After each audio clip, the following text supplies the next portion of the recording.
ચાણસદને પ્રવાસ સ્થળ તરીકે વિકસાવવા રાજ્ય સરકારનો નિર્ણય.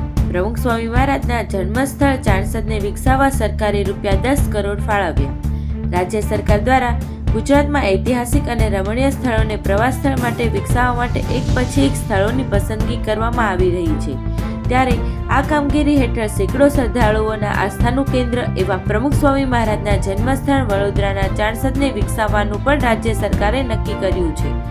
જેના ભાગરૂપે સરકારે છેલ્લા 2 વર્ષમાં ₹10 કરોડ જેટલી રકમ ફાળવી હોવાનું વિધાનસભામાં પ્રશ્નોત્તરી દરમિયાન સરકારે જણાવ્યું હતું.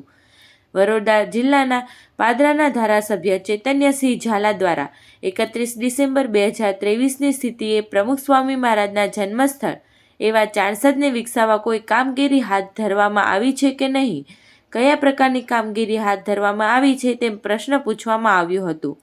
તેમના પ્રશ્નના જવાબમાં સરકારે જણાવ્યું હતું કે પ્રમુખ સ્વામી મહારાજના જન્મસ્થળને વિકસાવવાનું રાજ્ય સરકારે નક્કી કર્યું છે.